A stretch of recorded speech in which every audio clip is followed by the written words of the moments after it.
Του κλεφτουριάς. 400 χρόνια υποδούλωσης, 400 χρόνια εξαθλίωσης. Δεν πάει άλλο, ήρθε η ώρα.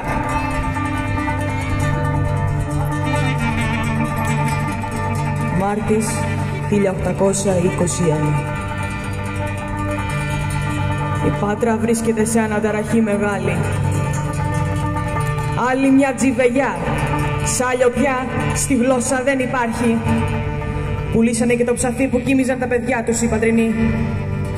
Δεν είναι ζωτόγολα να δουλεύουν ολημερείς, να παχαίνουν τους τεμπέληδες, τους οκαμάτιδες, τους τουρκόσπορους κατακτητές της πατρίδας. Από εκεί και μπρος μια ανησυχία βαραίνει πάνω την πόλη. Αρχές του Μάρτη και αυτοί που λογαριάζονταν για κεφαλές και ο ίδιος ο δεσπότης της Πάτρας σκορπίζουν στα καλαβριτοχώρια για να μην πάνε στην Τριπολιτσά και τους κρεμάσουν. Ο απλός Κοσμάκης με το βάνει κάτω. Όσοι κρύβουν άρματα τα ξεμεδουλιάζουν και τα βάζουν σε πρόχειρες κρυψώνες. Μπουκωμένες, έτοιμες οι κουμπούρες περιμένουν να πιάσουν πάνω στους βάνδαλους της ελληνικής γης. Κάτι το φοβερό φαίνεται να ζυγώνει. Το νιώθω να περπατάει με βήματα αργά κι όμως αφόρημα. Κανείς δεν υποψιάζεται πόσο σήμα βρίσκεται.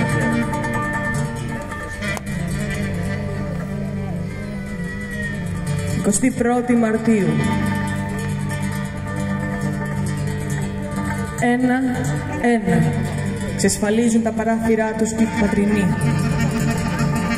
Ησυχία όξο. Τούρκοι δεν φαίνονται πουθενά. 3 ώρες πριν το γιώμα ανοίγουν οι καστρόπορτες και ξεχύνονται στην πόλη η πεζούρα και καβαλαρία, κρουστοί με ταμπούρλα και καραμούζες. Ο αρχιδελάλης ξετυλίγει ένα μακρινάρι και διαβάζει. «Η αυτού υψηλότης Χουρσίτ Πασάς, μόρα Βαλεσής προστάζει. Όσοι κρατάνε άρματα, ακόμη και εργαλεία μητερά ή κοφτερά, να τα παραδώσουν ίσα με να βασιλέψει ο ήλιος. Όποιος πιαστεί να κατέχει από αυτά, θα τιμωρηθεί με παλούκομα».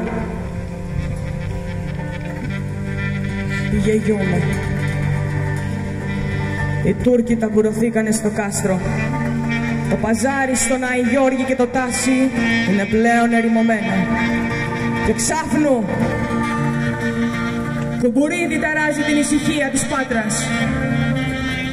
Μεγάλο ασκέρι με Τούρκος από το Ρίο λισομανάει πρώτα στο Βλατερό, στον Άη Γιώργη και στο τάσι.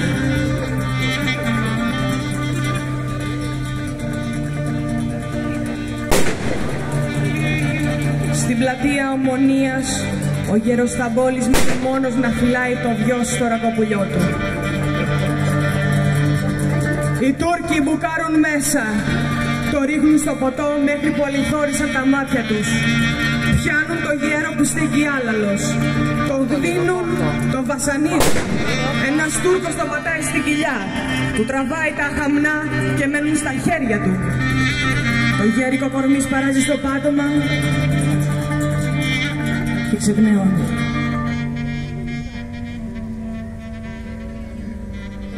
Οι μεθυσμένοι Τούρκοι τώρα ανηφορίζουν για το αρχοντικό του Παπαδιαμαντόπουλου στον Άη Δημήτρη.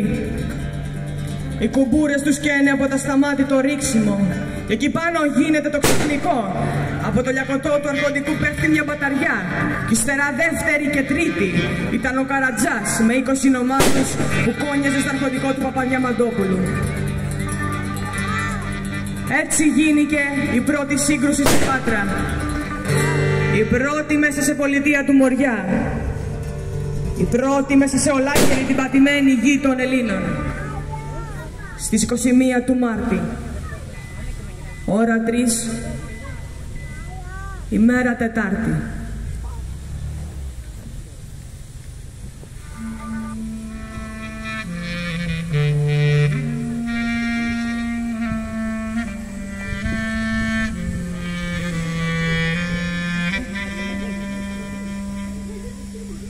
Εκεί πάνω στο τάσι οι Έλληνες πιάνονται πια από δυο μεριές. Ο Γερακάρης με τους Κεφαλονίτες και τους Ακινθινούς στριμώχτηκαν πλέον άσχημα. Όσοι δεν έχουν πιστόλες ρίχνουν πέτρες και κραυγές και πάνω εκεί στο τουφεκίδι ένα παλικάρι χτυπιέται κατάστατα. Είναι το πρώτο που πέφτει. Είναι ο πρώτος νεκρός του αγώνα.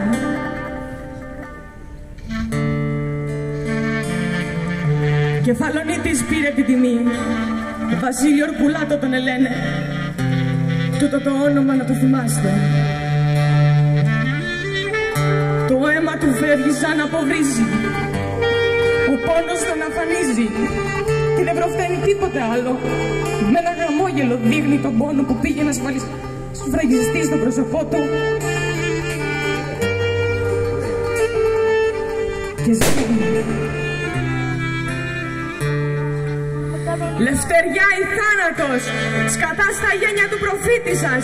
Ουρλιάζουν όλοι οι πατρινοί, όση δύναμη τους έχει υπομείνει πλέον στα πνευμόνια.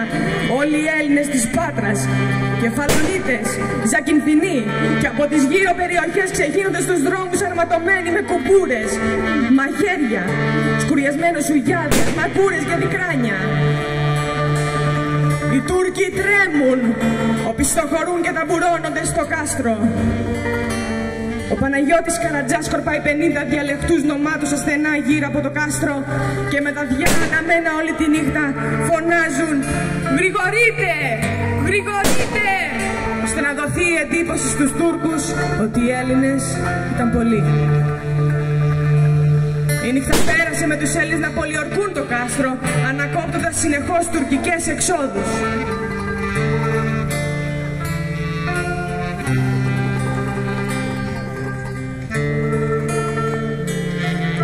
Πρωί της 22ης Μαρτίου.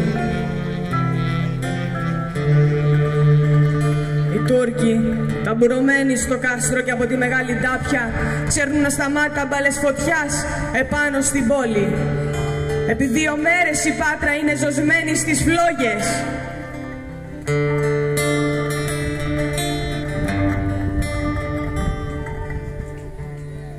«23 Μαρτίου. Οι πιο νέοι τρέχουν κατά τον Άη Γιώργη. Εδώ κονεύτηκε το στρατηγείο του Καρατζά και του Γερακάρη σε ένα μικρό μισοάδιο μανάδικο.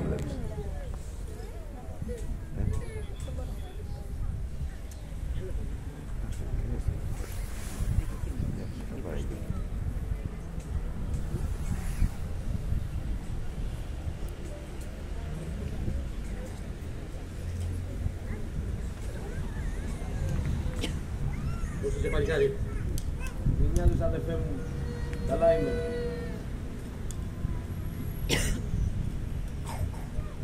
Δεν ξεμητούν οι καλά, απέντε μου. Μην ξυπαζόμαστε πως είμαστε καμπόσοι και πάθουμε καμιά λαχτάρα. Έχεις καπετάνιο.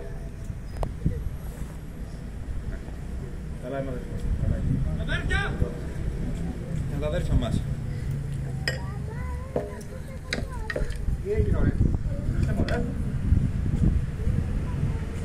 Ο καπετάνιος μας έγραψε να μείνουμε απόψε του Γερακάρη και να στείλουμε μητάκι στο κάστρο. 30 νομάτι, ζωστείτε τα άρματα και τραβήχτηκε για τα ταμπούρια. Καπετάνιο. Θα χεστούν οι μεμέτες ψυχή μου. Άκου που σου λέω. 24 Μαρτίου.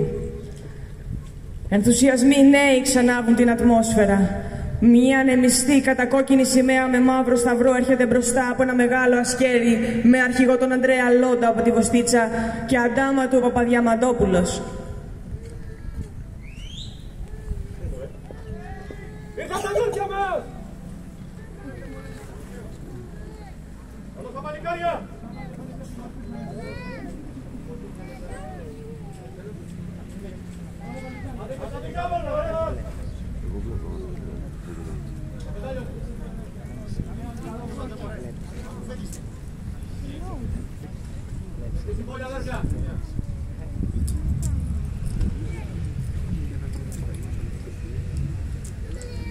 Σιγή απλώνεται όμως στο πρόχειρο στρατόπεδο, καθώς από μακριά φαίνεται ένα μεγάλο ασκέρι. Οι Έλληνες πάγωσαν. Μπουχός σηκώνεται από τα ποδάρια που έρχονται. Μα είναι ο Δεσπότης Γερμανός, ο Ανδρέας Ζαΐμης, ο Χαραλάμπης, ο Θεοχαρόπουλος, ο Ρούφος, ο Σαγιάς και άλλοι αρματωμένοι. Ο Δεσπότης! Ζήτωσαν οι αρχηγοί! Ζήτωσαν, μωρέ! Την αρχή του, μωρέ! Ζήτωσαν οι καπεταναίοι μας!